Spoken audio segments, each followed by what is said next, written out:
અમદાવાદમાં ભગવાન જગન્નાથની 149મી રથયાત્રાની તૈયારીને આખરી ઓપ આપવામાં આવી રહ્યો છે। 149મી રથયાત્રામાં 18 શણગારેલા ગજરાજ જોડાશે। 101 ટ્રક, 30 અખાડા અને 18 ભજન મંડળી પણ રથયાત્રાનો હિસ્સો બનશે। 3 બેન્ડ બાજાની ટીમ રથયાત્રામાં ભક્તિનો માહોલ જમાવશે। રથયાત્રા દરમિયાન 45,000 કિલો મગના પ્રસાદનું વિતરણ થશે। 500 કિલો જાંબુ, 500 કિલો કેરી અને 400 કિલો કાકડી દાડમના પ્રસાદનું વિતરણ થશે। ડેપ્યુટી સીએમ હર્ષ સંઘવી અને ભાજપના પ્રદેશ અધ્યક્ષ જગદીશ વિશ્વકર્મા રથયાત્રામાં સામેલ થશે। ભગવાન જગન્નાથની રથયાત્રાનો 1.5 કરોડનો વીમો લેવાયો છે। પ્રથમ વખત સમગ્ર રથયાત્રાના રૂટ પર પણ અનિચ્છનીય ઘટના બને તે માટે જે વીમો છે તે લેવામાં આવશે। રૂટ પરનો વીમો લેવા માટે વીમા કંપનીઓ સાથે ચર્ચા કરાઈ રહી છે।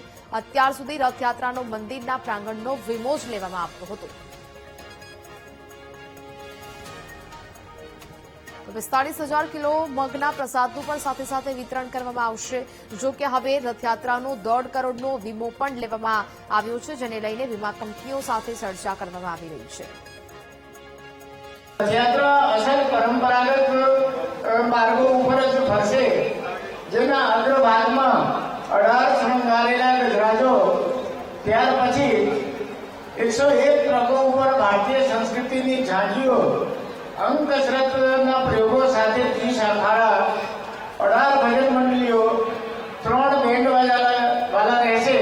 સાધુ સંતો ભક્તો સાથે 1000 થી 1200 જેટલા ખલાસી ભાઈઓ રથ ખેંચતા રહેશે।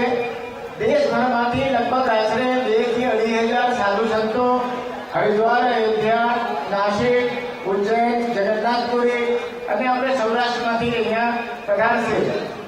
એ લોકો માટે એક ભંડારાનું આયોજન કરવામાં આવેલ છે, જે આવતીકાલે અમાવસના દિવસે ભગવાન જ્યારે મંદિરે ગર્ભગૃહમાં પ્રવેશ કરશે તે નેત્રોત્સવ વિધિ પછી એ ભંડારાનું આયોજન કરવામાં